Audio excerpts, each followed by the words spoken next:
बिस्मिल्लाहिर्रहमानिर्रहीम। My dear students, आपने इससे पहले एक्सरसाइज 1.2, 1.3, 1.4 के बारे में आर्टिकल्स वगैरह को पढ़ा है, जो आपको मैंने समझाए हैं उसी के मुताबिक आपने उम्मीद है कि अपनी एक्सरसाइज को सॉल्व कर लिया होगा। इसमें अगर आपको कोई भी डिफ़िकल्टी होती है तो वो आपने बताना है, वो इंशाल्लाह आपकी तमाम डिफ़िकल्टीज़ को रेक्टिफाई कर देगा। आज जो लेक्चर जो चीज़ आपको बताने जा रहा हूँ वो आपके लिए नहीं है, बिल्कुल न्यू थिंग है। एक ब्रिटिश फिलोसोफर था जॉन ओवेन, उसने डायग्राम की मदद से सेट्स को लिबरेट की, सेट्स को एक्सप्लेन की। तो आपको ये बताते हैं कि सेट की मदद से यूनिवर्सल सेट को कैसे रिप्रेजेंट करते हैं, किसी सेट को हम कैसे रिप्रेजेंट करेंगे, ए सेट है, एम सेट है, एन सेट है, उसको हम वेन डायग्राम में कैसे एक्सप्लेन करेंगे। जैसा कि मैंने बताया कि तमाम जो सेट्स जो होते हैं, जितने भी सेट्स हैं नंबर्स के, वो यूनिवर्सल सेट के सबसेट होते हैं। ओके, तो इसका मतलब ये है कि तमाम जो अभी जैसे ये मेरे पास पूरे का पूरा बोर्ड है, ठीक है, रेक्टेंगुलर शेप है, तो वेन डायग्राम जो थी उसने ये पूरे बोर्ड को रेक्टेंगुलर शेप में इसने वेन डायग्राम की मदद से इसने कहा कि ये जो रेक्टेंगुलर शेप है ये यूनिवर्सल सेट को उसने रिप्रेजेंट किया रेक्टेंगुलर शेप, राइट। अच्छा, ये जो मैथमेटिशियन और लॉजिशियन थे जॉन वेन, इनके बाद इसी ज़माने में एक और लॉजिशियन थे ब्रिटिश लुइस, उसने अपनी बुक में सर्वे ऑफ सिंबॉलिक लॉजिक, उसने इन्हीं के नाम से वो डायग्राम को इंट्रोड्यूस करवाया कि ये वेन डायग्राम्स है। क्योंकि ये सबसे पहले आइडिया किसने दिया था? जॉन वेन, ये ब्रिटिश लॉजिशियन थे। तो फिर लुइस ने अपनी बुक के अंदर इनको ये डायग्राम्स को वेन डायग्राम का नाम दिया। बुक का क्या नाम था? Survey of symbolic logic. तो वहाँ पर उन्होंने ये किस तरीके से इंट्रोड्यूस करवाई गई है जी, ये आपके पास वेन डायग्राम सेट की फॉर्म कि यूनिवर्सल सेट को आपने रिप्रेजेंट करना है रेक्टेंगुलर फॉर्म, ये it is the universal set. कोई भी सेट है तो वो इसमें ही होगा, राइट। नंबर्स का जो सेट होंगे वो इसी में। इसी तरीके से कोई सेट है आपने रिप्रेजेंट करना है, फर्ज किया कि सेट ऑफ कोई है 1 2 3 4 5 6 7 8, फर्ज किया कोई सेट है 1 2 3, इसको सिर्फ m को रिप्रेजेंट किया तो ये सेट है इसमें रिप्रेजेंट हो गया, राइट जी। इसको आपने, अब आपके पास दो तरह के सेट हैं आपके पास जो हमने पढ़े हैं अभी, उसमें हमने पढ़ा था डिसजॉइंट सेट भी है और ओवरलैपिंग सेट भी। अगर आपके पास डिसजॉइंट सेट हो, फर्ज क्या है, ए सेट आपके पास हो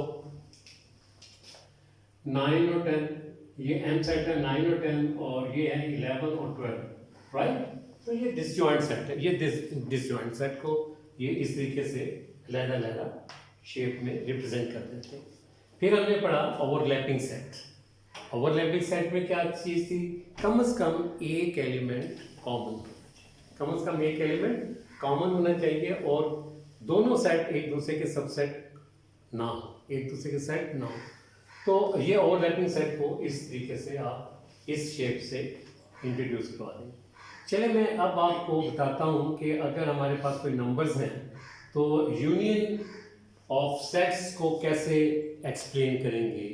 अगर यूनियन ऑफ सेट आपने करना, दो सेट्स हैं तो उसमें आपके पास है डिसजॉइंट सेट भी है, आपके पास ओवरलैपिंग सेट भी है, आपके पास ए बी का सबसेट है, बी ए का सबसेट हो, तो उसको हम वेन डायग्राम की मदद से किस तरीके से एक्सप्लेन करेंगे। लेट अस सपोज के दो सेट हमारे पास गिवन है, ए हमारे पास सेट है 1 2 और बी सेट है आपके पास 3 4। हमें पता है कि इसमें को दोनों में कोई एलिमेंट कॉमन नहीं है, तो ये डिसजॉइंट सेट है ऑब्वियसली। अब आपने जिस तरीके से हम सेट के अंदर काम करते हैं वो वाला काम हमने यहाँ नहीं करना, ठीक है। हमने वेन डायग्राम की मदद से उसको लाइंस की मदद से इसको बताना है कि ये ए यूनियन बी क्या है, बी यूनियन ए क्या चीज़ है। अभी चूंकि ये डिसजॉइंट सेट है और डिसजॉइंट सेट को मैंने बताया कि डिफरेंट सर्कल्स में रिप्रेजेंट करेंगे, ज्वाइन नहीं करेंगे। ये हमारे पास ए सेट था, ए सेट को मैंने लिख दिया, ए इज इक्वल टू 1 2, ये सेट लिख दिया मैंने, लाइन इसको शेड कर दी है, राइट, हॉरिजॉन्टल लाइन कर दी है। बी सेट क्या है जी, 3 4, 3 4 मैंने इसको सर्कल ये लाइंस कर दी, राइट। तो अब आपने लिखना है A union B, A union B. अच्छा, तो ए यूनियन बी क्या होगा, तो यूनियन में मैंने बताया कॉमन और अनकॉमन, तो हम एलिमेंट लिख देते हैं।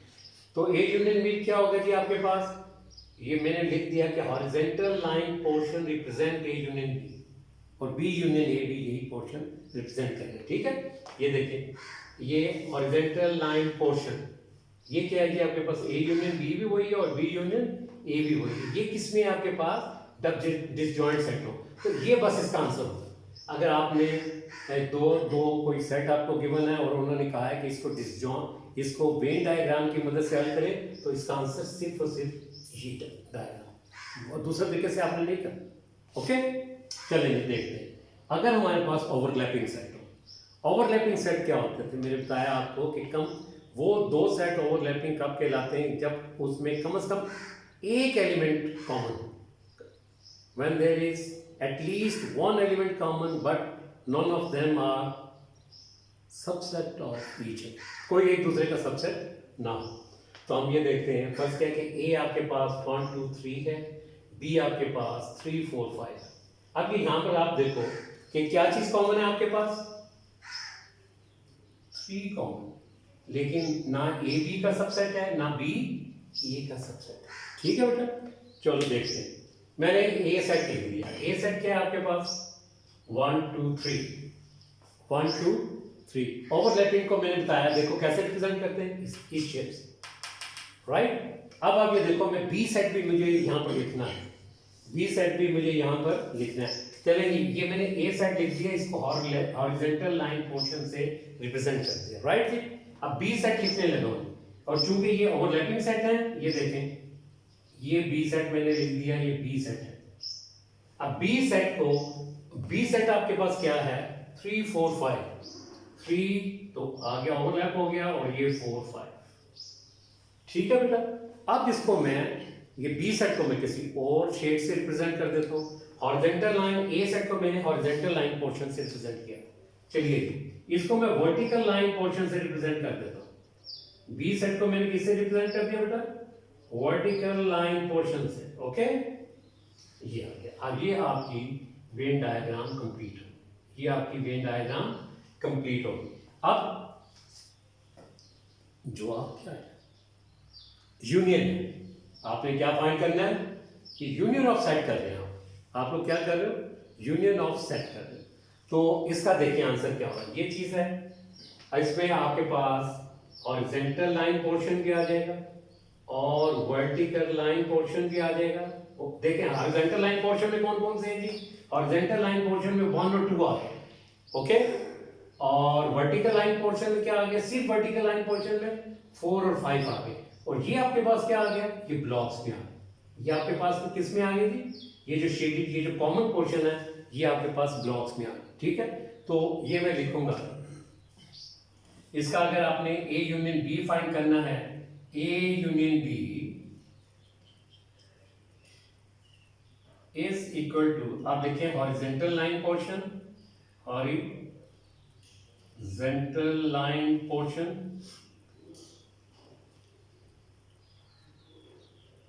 फिर क्या था, फिर ये था ब्लॉक पोर्शन, ये वाले जो जिसमें हॉरिजॉन्टल लाइन भी थी और वर्टिकल लाइन भी थी, ठीक है।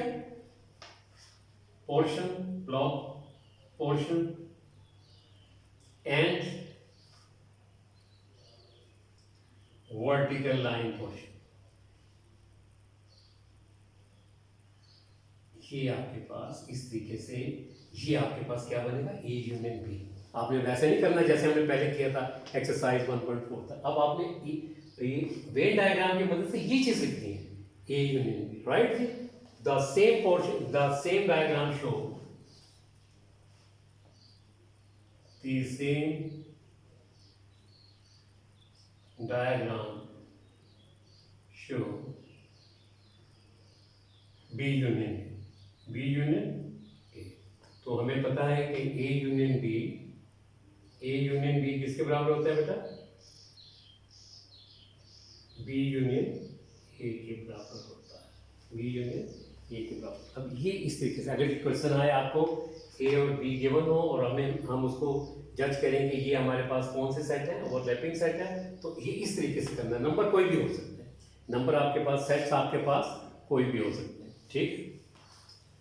चलिए जी, अभी आपने दो केसेस पढ़े। कौन कौन से केसेस पढ़े हैं? डिसजॉइंट सेट और ओवरलैपिंग सेट, राइट जी। डिसजॉइंट सेट में तमाम एलिमेंट लिख देते हैं, ओवरलैपिंग सेट में हमने लिखा कि एक सेट को रिप्रेजेंट किया।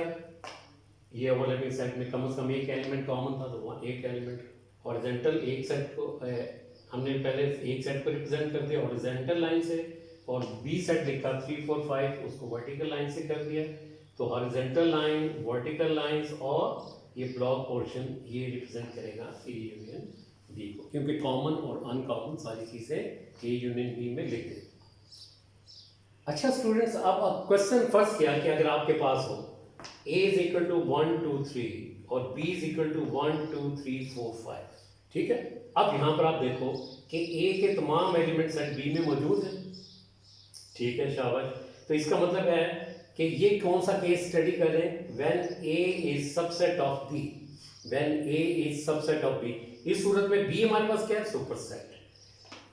b will be the superset, right. तो b सेट को पहले लिख दे। ये सारा का सारा ये सेट है, ये क्या है? b set, right. जैसे ये मैंने आपको शुरू में बताया कि किसी भी सेट को अगर आपने लिखना है तो उसको आप एक सर्कल लेकर उस सेट में नंबर जो भी है लिख देते हैं, राइट जी। अब ये हमारे पास ए बी का सबसेट है और बी सुपर सेट है, तो सबसे पहले बी सेट को आपने ड्रॉ कर दिया, ओके। अब आपने ए सेट लिखना है। ए सेट क्या है जी? ए सेट है आपके पास 1 2 3, ठीक है, ए बी का सबसेट है। ये देखें जी, ए सेट, ए के तमाम एलिमेंट बी में है ना, तो ये ए सेट आ गया। ये आपके पास क्या आ गया? ए सेट, राइट। तो ये इसका क्या आ जाएगा? ये देखिए आपके पास वही चीज है उसमें आपके पास horizontal line portion represent A union B, the same portion represent B union A, right जी। तो ये जब सबसेट हो तो ये इस टाइप की डायग्राम आपकी बनेगी। जब सबसेट हो तो इस टाइप की डायग्राम आपकी बनेगी। ये किस सूरत में था बेटा? ये आपके पास था जब ए बी का सबसेट हो, जब ए बी का सबसेट हो। अब फर्ज किया कि बी ए का सबसेट है, बी ए का सबसेट है। अब ये फर्ज किया कि मैं लेता हूं एक एलिमेंट लेता हूं 1 2 3, सेट कोई भी हो सकते हैं बेटा आपके पास, ठीक है। एक्सरसाइज के अंदर गिवन है कि सेट, तो उसको आपने उसके मुताबिक करें। अब ए फर्ज किया कि ए के एलिमेंट है 1 2 3 और बी के एलिमेंट है 1 2। अब इसमें क्या है आपके पास? बी ए का सबसेट है, तो ए सुपर सेट है, ए को पहले ड्रॉ कर दिया, सर्कल लगा के ए को पहले आपने ड्रॉ कर लिया। और बी क्या है जी आपके पास? बी, ये सारे का सारा ए है और इसके इसमें ही एक दूसरा सेट है बी, ये है बी आ गया, ले ये बी सेट आ गया आपके पास। सर्कल आपने ड्रॉ करना है, ठीक है बेटा। तो ये देखें वो वही आ गई चीज कि हॉरिजॉन्टल लाइन पोर्शन, ये सारे के सारे ए यूनियन बी में ही आ जाएंगे आपके पास। ये सारे के सारे किस में आ जाएंगे? ए यूनियन बी में ही आ जाएंगे। तो दी horizontal line portion represent A union B, the same portion will represent B union A। तो ये एक आसान सी चीज है, ये यूनियन ऑफ टू सेट्स में जब हमने किया, ये एक आसान सी चीज निकाली। अब देखिए दूसरा केस क्या आता है। मैं इन्हीं सवाल को लेकर चलता हूं और इंटरसेक्शन के ऊपर अप्लाई करते हैं इसको, ठीक है बेटा। इसमें कोई कंफ्यूजन? आसान सी है। आप मजीद भी इसको डैशिंग कर सकते हैं, ए सेट को अलहदा से रिप्रेजेंट कर सकते हैं लाइन से, बी सेट को आप अलहदा से रिप्रेजेंट कर सकते हैं, ठीक है। अब मैं केसेस लेके चलूंगा intersection of sets, intersection of sets के। ये सारे के सारे केसेस थे with related to union of sets. और अब मैं आपके साथ डिस्कस करूंगा इंटरसेक्शन ऑफ सेट्स के बारे में, इंटरसेक्शन ऑफ सेट्स के बारे में।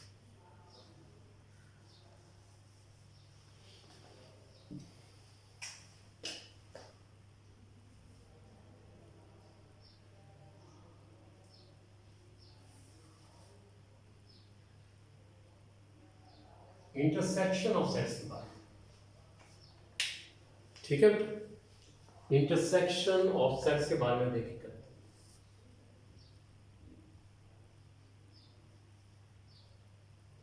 अब जो मैं आपसे डिस्कस करने जा रहा हूं वो इंटरसेक्शन के बारे में डिस्कशन होगी, ओके। अभी मैं देखते हैं कि ये यूनियन के बारे में आपने समझ लिया, तो इंटरसेक्शन के बारे में हम लोग कैसे इसको सॉल्व करें, ठीक है बेटा जी। कौन से सेट है बेटा जी, आपने फाइंड करना है, फाइंड, ये रिप्रेजेंट, फाइंड या represent A intersection B by Venn diagram, via Venn diagram. ये क्वेश्चन आ गया, फर्स्ट किया आपके पास, if A is equal to this, B is equal to this, तो ए यूनियन बी से फाइंड करेंगे, ठीक है। तो ए सेट आपके पास ये है और बी सेट, दोनों आपके पास हमने देखा कि these are the disjoint set, these are the disjoint set. तो हम लिखेंगे since A and B are disjoint set, therefore A intersection B is equal to phi. So A intersection B, B intersection A is equal to phi, right? तो ये आपके पास आ जाएगा, ये इसकी फॉर इंटरसेक्शन की जवाब। तो आपने सिर्फ ये वाली डायग्राम ऐसे शो करनी, राइट। तो इसमें जवाब में हॉरिजॉन्टल लाइन, ये क्योंकि आपके पास डिसजॉइंट सेट है तो इसलिए इसका जो सॉल्यूशन होगा वो एम्प्टी सेट जी। अब इसका आपने if A is equal to this, find A intersection B by Venn diagram, Venn diagram जी। अच्छा जी, देखें क्या चीज है ये, कौन से सेट है ये बेटा, 1 2 3, और या बी सेट है 3 4 5, ये ओवरलैपिंग सेट है। कौन सा सेट है, ओवरलैपिंग सेट। और ओवरलैपिंग सेट की डेफिनेशन जो पढ़ी थी उसमें क्या था, कम से कम एक एलिमेंट कॉमन होना चाहिए, कम से कम एक एलिमेंट कॉमन होना चाहिए। तो हमने ए इंटरसेक्शन बी फाइंड करना है and B intersection A find करना है, ठीक है जी। ए इंटरसेक्शन बी और बी इंटरसेक्शन ए, तो कॉमन एलिमेंट कौन सा है बेटा जी, अब बताइए कॉमन एलिमेंट कौन से। देखिए कॉमन हमारे पास 3 है, ये वाला जो पोर्शन है ब्लॉक पोर्शन रिप्रेजेंट, कौन सा है जी, ब्लॉक पोर्शन रिप्रेजेंट, ठीक है जी। तो ये आपके पास आ जाएगा A intersection B is equal to B intersection A is equal to block portion, ये वाला जो पोर्शन लिखना नहीं है, ब्लॉक पोर्शन, ये चीज है, लिखना नहीं है आपने, सिर्फ ये चीज लिखनी है आपने, 3 नहीं लिखना जवाब, ठीक है। ये ब्लॉक पोर्शन लिख दिया, इसका मतलब कि अंडरस्टूड बात है कि ये वाला पोर्शन है आपके पास जो हमने शेड किया और block portion, right. Horizontal line, A set को हॉरिजॉन्टल से रिप्रेजेंट कर दिया, बी सेट को वर्टिकल लाइन से रिप्रेजेंट कर दिया। कॉमन पोर्शन क्या है, ये ब्लॉक पोर्शन। तो कॉमन पोर्शन आपके पास इसका आंसर आ जाएगा, ए इंटरसेक्शन बी और बी इंटरसेक्शन ए, ठीक है बेटा। चलिए जी, अब हम दूसरा करते हैं क्वेश्चन कि जब ए बी का सबसेट हो, ए बी का सबसेट हो, ठीक है। फाइंड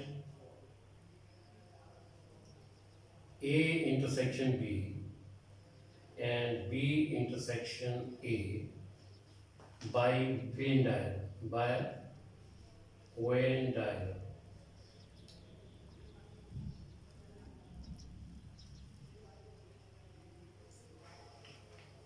जी बेटा देखिए, यहाँ पर आपके पास सबसे पहले आपने लिख देना है सुपरसेट।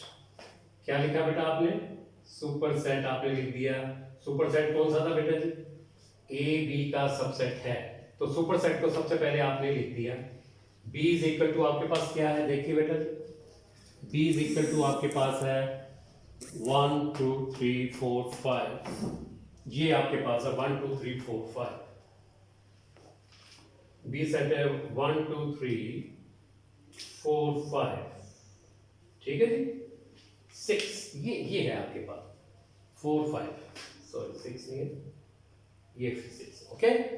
ये आपके पास बी सेट आपने सुपर सेट रिप्रेजेंट कर दिया और ए इसका सबसेट है। अब सेट ए को रिप्रेजेंट करना है, सेट ए को रिप्रेजेंट करने, अब मैं शेड कर दूंगा सेट ए, ये सेट ए है और सेट ए को मैंने रिप्रेजेंट कर दिया ये, ओके। तो ये block portion will represent A intersection B, the block portion will represent A intersection B. तो यहां पर आप लिख देंगे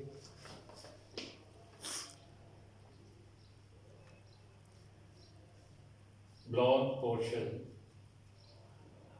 represent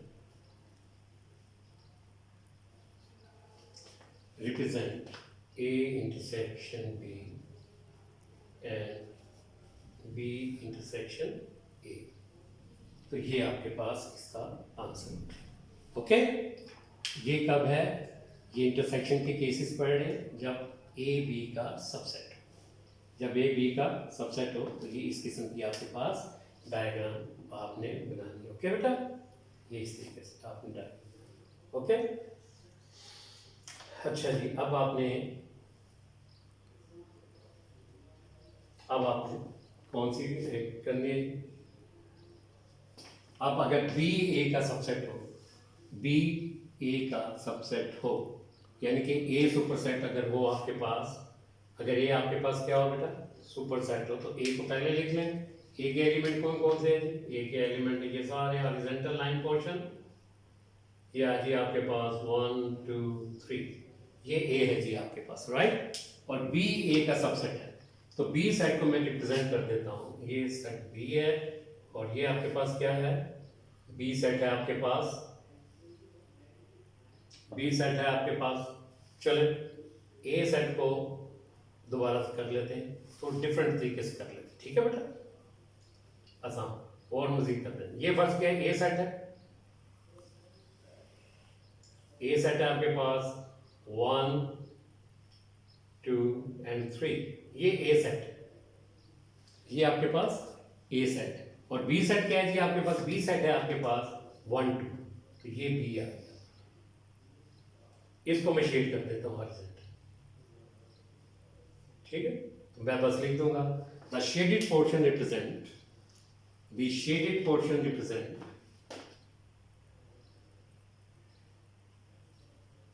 the shaded portion represent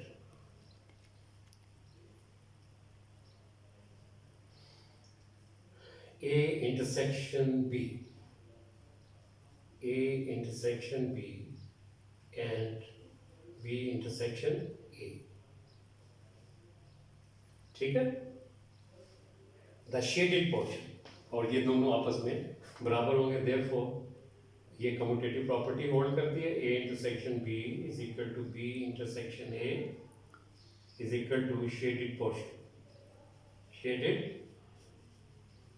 portion which is 1 2, which is 1 2। तो ये स्टूडेंट्स, ये जो कंसेप्ट है ये आपको सारी जिंदगी, आपको 8th क्लास में काम आएगा, आपको 9th क्लास में काम आएगा, आपको 10th में भी काम आएगा, फर्स्ट ईयर सेकेंड ईयर, इन कंसेप्ट को आपने अच्छे तरीके से कर लेना है। और ये आपके इस चैप्टर नंबर 1 की लास्ट एक्सरसाइज थी। इन्हीं चीज़ों को मद्देनज़र रखते हुए आपने अपनी एक्सरसाइज पे क्वेश्चंस को करना है। आई होप कि यू अंडरस्टैंड इट। इसकी प्रैक्टिस करनी है, बार बार प्रैक्टिस कीजिए और साथ साथ इसका आपने काम करना है, ठीक है बेटा। अपना ख्याल रखें, अपने माँ बाप का ख्याल रखें। जिस वजह से आपको छुट्टियां हैं वो कोरोना वायरस की वजह से, मुल्क में लॉकडाउन है, इस वजह से आप लोग घर पर रहें, अपने माँ बाप का ख्याल रखें, अपने बहन भाई का ख्याल रखें, ज़्यादा से ज़्यादा हाथ धोएं और बिला वजह बाहर मत जाएं। अल्लाह आपका हामी होने के बाद हो। अल्लाह हाफ़िज़।